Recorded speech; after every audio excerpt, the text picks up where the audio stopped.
से 190 million pound reference बानी PTI और बुशरा बीबी पर फर्द जुर्म की कार्रवाई फिर मौखर। नए तैनात होने वाले जज नासिर जावेद राना ने ताहाल चार्ज नहीं लिया। रेफरेंस में समात बगैर किसी कार्रवाई के 23 फरवरी तक मुलतवी कर दी गई है।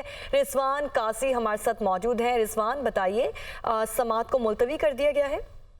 जी, एहतसाब अदालत इस्लामाबाद में आज 190 मिलियन पाउंड की रेफरेंस की समात होना थी और बानी पीटीआई और बुशरा बीबी पर फर्द जुर्म की कार्रवाई एक बार फिर मुअख्खर कर दी गई है।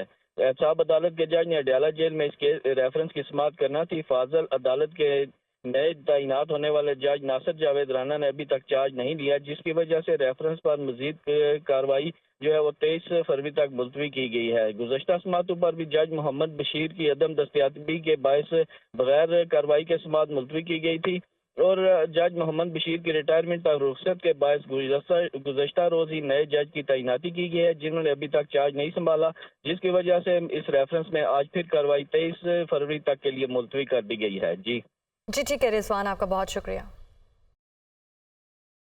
बिजली की कीमत में 7 रुपए 13 पैसे फी यूनिट इजाफे की दरखास्त नेपरा में जमा। CPPA की जानिब से नेपरा में दरखास्त जमा करवाई गई है और बिजली की कीमतों में इजाफा जनवरी की फ्यूल कॉस्ट एडजस्टमेंट की मद में मांगा गया है। ज़ीशान यूसुफजई हमारे साथ मौजूद हैं। ज़ीशान, अब क्या वजह है? पिछले कुछ महीनों से हम देख रहे हैं कि हर महीने पिछले महीने की फ्यूल कॉस्ट एडजस्टमेंट की मद में इजाफा मांग लिया जाता है। सवाल ये है कि गुज़िश्ता 2-3 महीने से फ्यूल कास्ट एडजस्टमेंट में मुसलसल इजाफा हो रहा है। इसकी वजूहात क्या है? दुनिया न्यूज़ ने इस पर एक स्टोरी भी की थी और इसकी जो सिर्फ और सिर्फ वजह है वो महकमा बिजली और जो वजारत तवानाई है उनकी नाअहली और मैनेजमेंट जो है उनकी ठीक नहीं है। इस मरतबा जो दरख्वास्त आई है वो तो रिकॉर्ड तोड़ दरख्वास्त है और 7 रुपये 13 पैसे फी यूनिट इजाफा मांगा गया है। इसके साथ साथ अगर दरख्वास्त की मैं आपको बताता चलूँ तो दरख्वास्त पर नेपरा समात करेगी, उसके बाद फैसला तो जारी करेगी, लेकिन जो सबसे महंगी बिजली पैदा की गई है वो डीजल से पैदा की गई है। 45 रुपये से फी यूनिट जो है बिजली पैदा की गई है। इसके साथ साथ जो महंगी बिजली पैदा की गई है वो फर्नेस ऑयल से पैदा की गई है, जो कि तकरीबन 35 रुपये फी यूनिट तक है। और ईरान से इस तरह 32 रुपये फी यूनिट तक बिजली जो है वो इम्पोर्ट की गई। RLNG से भी 24 रुपये फी यूनिट जो है बिजली पैदा की गई है। तो ये मजमूई तौर पर वो तमाम तर सूरत हाल है और जो मिसमैनेजमेंट है उसकी वजह से बिजली की जो कीमतें हैं वो तो वैसे ही उसमें इजाफा हो रहा है, लेकिन हर माह जो फ्यूल कास्ट एडजस्टमेंट आती है वो भी अभी जो है बस से बाहर हो जाएगा। और गुज़िश्ता समात में जब नेपरा में समात हो रही थी तो नेपरा हुक्काम का कहना था कि अगर मैनेजमेंट दुरुस्त नहीं हुई तो ये जो फ्यूल कास्ट एडजस्टमेंट है ये मजीद शूट कर जाएगी और सारिफिन के लिए जो ये बिल है ये उनके बस से बाहर हो जाएंगे। जी ठीक है ज़ीशान, बहुत शुक्रिया आपका। विफाक में हुकूमत साजी का चैलेंज। नून लीग और पीपल्स पार्टी के दरमियान मुज़ाकरात आज फिर होंगे। शराकत इक़्तिदार के लिए मुआहिदे का मुसविदा तैयार कर लिया गया। पीपल्स पार्टी के वफ़द ने आसिफ जरदारी को मुसविदा पेश कर दिया। साबिक सदर की जानिब से ग्रीन सिग्नल मिलने का इंतजार है। दोनों जमातों में पावर शेयरिंग मुआहिदा होने का कवी इम्कान है। नवाज शरीफ और आसिफ अली जरदारी के दरमियान भी मुलाकात का जल्द इम्कान। नवाज शरीफ हुकूमत साजी के लिए दीगर सियासी जमातों के सरबराहान से भी मुलाकात करेंगे। विफाक में हुकूमत साजी का चैलेंज। नून लीग और पीपल्स पार्टी के दरमियान आज फिर मुज़ाकरात होंगे। शराकत इक़्तिदार के लिए मुआहिदे का मुसविदा भी तैयार कर लिया गया है, जबकि पीपल्स पार्टी के वफ़द ने आसिफ अली जरदारी को मुसविदा पेश कर दिया। साबिक सदर की जानिब से ग्रीन सिग्नल मिलने का इंतजार है। सुप्रीम कोर्ट लाहौर रजिस्ट्री में इलेक्शन में मुबैना धांधली की जुडिशल इंक्वायरी के लिए दरखास्त दायर। दरखास्त में इलेक्शन कमीशन, वफाकी हुकूमत समेत दीगर को फरीक बनाया गया है। इलेक्शन में मुबैना धांधली की तहकीकात जुडिशल इंक्वायरी के जरिए करवाई जाएं, ये इस्तदा की गई है। तो सुप्रीम कोर्ट लाहौर रजिस्ट्री में इलेक्शन में मुबैना धांधली की जुडिशल इंक्वायरी के लिए दरखास्त दायर कर दी गई है। दरखास्त में इलेक्शन कमीशन, वफाकी हुकूमत समेत दीगर को फरीक बनाया गया है। और साबिक कमिश्नर रावलपिंडी के इल्जामात की तहकीकात। इंक्वायरी कमेटी का इजलास कुछ देर बाद होगा। इंक्वायरी कमेटी ने आज रावलपिंडी डिवीजन के तमाम रिटर्निंग अफसरान को तलब कर रखा है। जराये के मुताबिक इंक्वायरी कमेटी के सरबरा member election commission Nisar Durrani आरोज के बयान कलम बंद करेंगे। अपडेट कर रहे हैं अहम खबर से। साबिक कमिश्नर रावलपिंडी के इल्जामात की तहकीकात। इंक्वायरी कमेटी का इजलास कुछ देर बाद होगा। जराये का कहना है कि इंक्वायरी कमेटी ने आज रावलपिंडी डिवीजन के तमाम रिटर्निंग अफसरान को तलब कर रखा है, जबकि इंक्वायरी कमेटी के सरबरा member election commission Nisar Durrani आरोज के बयान कलम बंद करेंगे।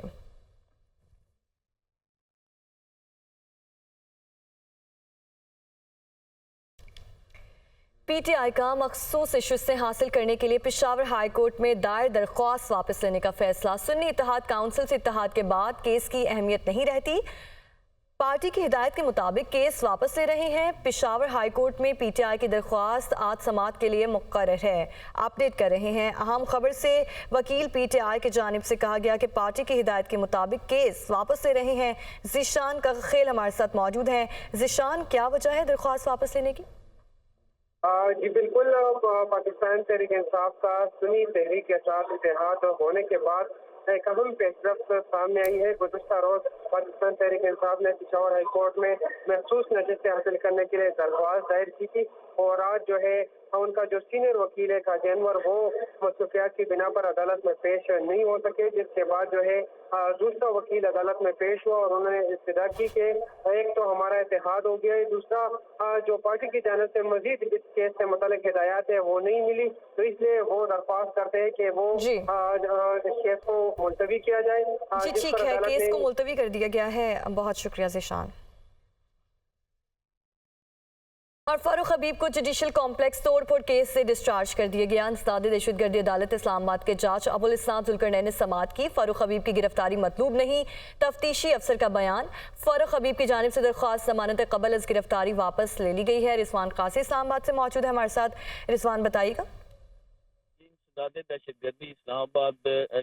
दहशतगर्दी अदालत इस्लामाबाद ने जुडिशल कम्प्लेक्स तोड़फोड़ केस में साबिक वजीर ममलिकत फारूक हबीब को मुकदमा से डिस्चार्ज कर दिया है। इस केस की समाअत जज अबुल हसनात मोहम्मद जुल्करनैन ने की है। साबिक वजीर ममलिकत फारूक हबीब अपने वकील के हमरा अदालत पेश हुए। इस मौका पर तफ्तीशी अफसर ने अदालत को बताया कि हमें फारूक हबीब की गिरफ्तारी मतलूब नहीं है, जिस पर फारूक हबीब की जानिब से दरख्वास्त जमानत कबल अज गिरफ्तारी जो है वो वापस ले ली गई और अदालत ने फारूक हबीब को मुकदमे से डिस्चार्ज करने के हुक्म सुना दिया है। जी ठीक है रिजवान, आपका बहुत शुक्रिया। सुप्रीम कोर्ट में जुल्फिकार अली भुट्टो की फांसी के खिलाफ दायर सदारती रेफरेंस पर समाअत आज फिर होगी। चीफ जस्टिस काजी फायज ईसा की सरबराही में 9 रुकनी लार्जर बेंच समाअत करेगा। लार्जर बेंच में जस्टिस सरदार तारिक मसूद, जस्टिस मंसूर अली शाह और जस्टिस याहिया आफरीदी शामिल हैं। जस्टिस जमाल मंदोखेल, जस्टिस मोहम्मद अली मजहर, जस्टिस हसन अजहर रिजवी और जस्टिस मुसरत हिलाली भी बेंच का हिस्सा हैं। सुप्रीम कोर्ट ने गुज़श्ता समाअत पर अदालती मुआविनीन से तहरीरी दलाइल तलब किए थे। तो आपको बताएं कि सुप्रीम कोर्ट में जुल्फिकार अली भुट्टो की फांसी के खिलाफ दायर सदारती रेफरेंस पर समाअत आज होगी। चीफ जस्टिस काजी फायज ईसा की सरबराही में 9 रुकनी लार्जर बेंच समाअत करेगा। लार्जर बेंच में जस्टिस सरदार तारिक मसूद, जस्टिस मंसूर अली शाह और जस्टिस याहिया आफरीदी शामिल हैं। जस्टिस जमाल मंदोखेल, जस्टिस मोहम्मद अली मजहर, जस्टिस हसन अजहर रिजवी और जस्टिस मुसरत हिलाली भी बेंच का हिस्सा होंगे।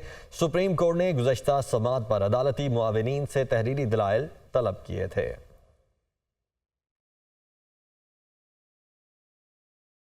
और सियासतदानों की ताहियात नाअहली केस का तहरीरी फैसला जारी कर दिया गया है। 53 सफ़ात पर मुश्तमिल फैसला चीफ जस्टिस काजी फायज ईसा ने तहरीर किया।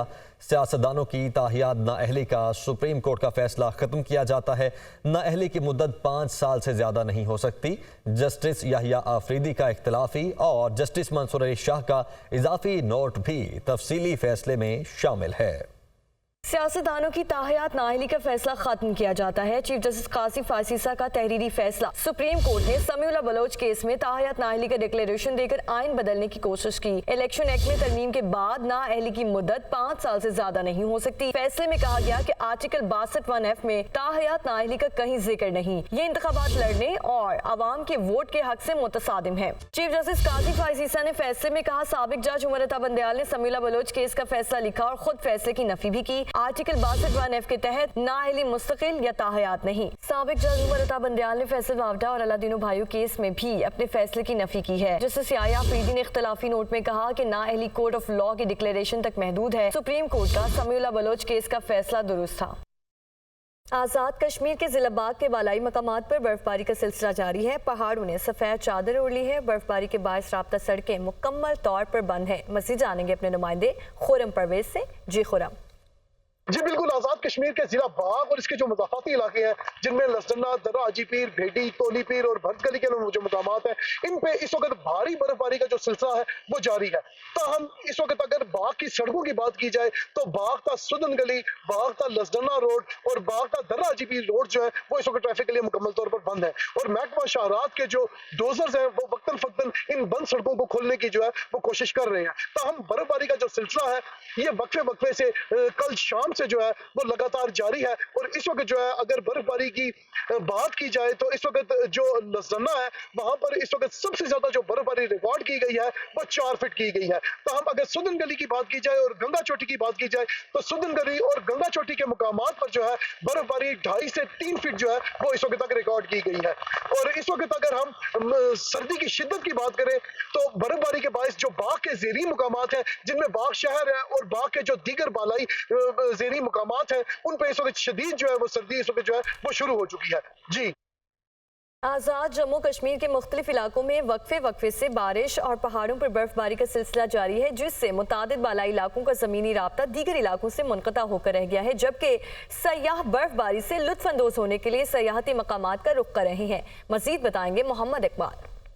आज़ाद जम्मू कश्मीर के बेशतर इलाकों में गरज चमक के साथ वक्फे वक्फे से बारिश और बर्फबारी का सिलसिला जारी है, जिसकी वजह से सर्दी की जो शिद्दत है इसमें इजाफा हो चुका है। खासकर दारुल हुकूमत मुजफ्फराबाद और गिरदनवा की बात करें तो यहाँ पर भी हल्की हल्की बारिश जारी है। और मुजफ्फराबाद से पीर चिनासी जाने वाली जो शाहराह है सरा के मकाम पर शदीद बर्फबारी होने की वजह से बंद हो चुकी है। आज़ाद कश्मीर के अंदर 6 अजला ऐसे हैं जहाँ पर बालाई इलाकों की जो राब्ता सड़कें हैं वो बंद हैं, जिसमें वादी नीलम, इसी तरह से झेलम वैली, बाग, रावलाकोट और हवेली के जो बेशतर बालाई इलाके हैं राब्ता सड़कें बंद होने की वजह से इलाका मकीनों को काफ़ी मुश्किलात का जो है वो सामना करना पड़ रहा है। 8 मकाम से केल जाने वाली जो शराह है वो उस धवारिया के मकाम से बंद हो चुकी है। और झेलम वैली से बाग जाने वाली शराह जो है सुदन गली के मकाम से बंद है। और झेलम वैली से जो लीपा जाने वाली शराह है वो भी दाऊखान के मकाम से बंद हो चुकी है। इस तरह से महमूद गली, लसडन्ना, तोली पीर और दीगर जो इलाके हैं वहाँ पर भी बर्फबारी की वजह से राब्ता सड़कें बंद हैं और इलाका मकीन जो है घरों में महसूर होने पर मजबूर है। सयाहों को चाहिए कि वो बालाई इलाकों के सफ़र से जो है इतना बरतें, जबकि मौसम का हाल बताने वाले कहते हैं कि आइंदा 24 घंटों के दौरान आज़ाद कश्मीर के मुख्तलिफ इलाकों में वक्फे वक्फे से बारिश और बर्फबारी का सिलसिला जारी रहेगा। Welcome back. इलेक्शन कमीशन ने आज भी इंतखाबी सरदारियों पर समात होगी। इलेक्शन कमीशन के 2 बेंचेस आज 40 इंतखाबी सरदारियों पर समात करेंगे। N118 लाहौर से हमजा शहबाज की कामयाबी के खिलाफ आलिया हमजा की दरख्वास्त पर भी समात होगी। इलेक्शन कमीशन NH64 गुजरात पर कैसरा इलाही की दरख्वास्त पर भी समात होगी। नवाज शरीफ की N130 से कामयाबी के खिलाफ यास्मीन राशिद की दरख्वास्त पर भी समात की जाएगी, जबकि इलेक्शन कमीशन में खुर्रम शेर जमान की इंतखाबी सरदारी पर भी समात होगी। इसी पर बात करने के लिए वकार सैयद हमारे साथ मौजूद हैं। वकार, बताइएगा समात का आगाज कब होगा?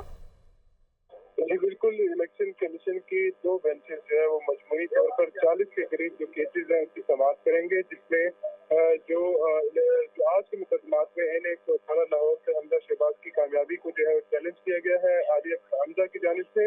इसके अलावा कौमी असम्बली के हल्के NH64 गुजरात से कैसरा इलाही की दरख्वास्त पर समात होगी।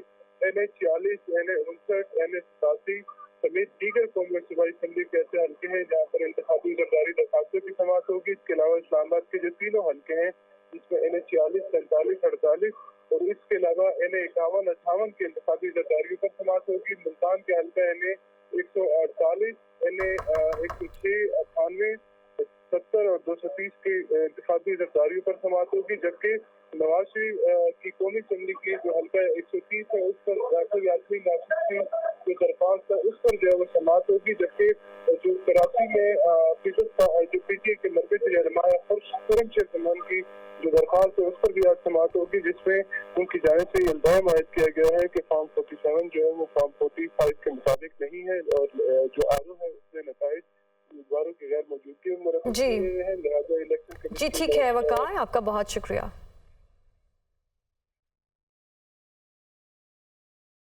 आम इंतखाबात का मरहला मुकम्मल, मगर इलेक्शन की शफाफियत पर सवालात उठ गए। आवाम को जिस सियासी अदम इस्तेहकाम और अफरा तफरी से निकालना था वो अब मज़ीद बढ़ता हुआ दिखाई दे रहा है।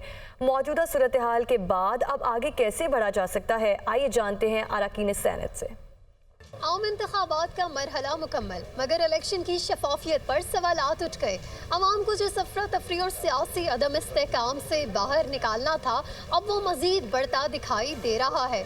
मौजूदा सूरत हाल में अब आगे कैसे बढ़ा जा सकता है, आइए जानते हैं अरकीन सेनेट से। कोई इलेक्शन ऐसी नहीं है जिसमें धांधली के इल्ज़ाम नहीं लगे हो, इसमें भी लगे हैं, इसमें ज़रा ज़्यादा लगे हैं। हल यही है कि सारी पार्टियाँ बैठे, यहाँ दो पार्टी बैठती हैं, दो रूट के बैठी हैं, इसको बनाए कौन? फॉर्म 45 के तहत जिनके पास हुकूमत बनती है, जो कि पाकिस्तान तहरीक इंसाफ, केपी में अराउंड 90%, पंजाब में अराउंड 50-55% और फेडरल में अराउंड 75%, ये सीटें उनको दे दें, इंशाल्लाह ताला पूरी स्टेबिलिटी आ जाएगी, पाकिस्तान भी खुशहाल हो जाएगा। एक प्रोग्राम को तरतीब देना चाहिए जिसमें इस मुल्क के माशी हालात, इस मुल्क के जो मसाइल हैं, उनका हल उससे निकाला जा सके। गैर यकीनी सूरत हाल से इस तरह से निकला जा सकता है कि तमाम पार्टियां आएँ, बैठे और पाकिस्तान का सोचें, मुल्क के बारे में सोचें, पाकिस्तान के अवाम के बारे में सोचें, महंगाई के बारे में सोचें। जो रिज़ल्ट आना शुरू हुए और वो जिस तरीके से वो रात के 12 बजे के बाद जो रिज़ल्ट रुकवाए गए और जिस तरह उसमें धांधली की गई, ये धांधली नहीं, ये धांधला है। मैं समझती हूँ कि इलेक्शन कमीशन इस पर खुलकर सामने आए और इसमें तमाम पार्टीज़ को बिठा के इसका कोई हल निकालें। अरकीन सेनेट का कहना है कि धांधली की शिकायत के अजाले के लिए आइन और कानून में दिए गए फोरम्स मौजूद हैं। सियासतदानों को भी अब सियासत से बालातर होकर मुल्क को आगे लेकर चलने के लिए मिल बैठना होगा। कैमरामैन कामरान शौकत के साथ हरीम जदून, दुनिया न्यूज़, पार्लियामेंट हाउस, इस्लामाबाद।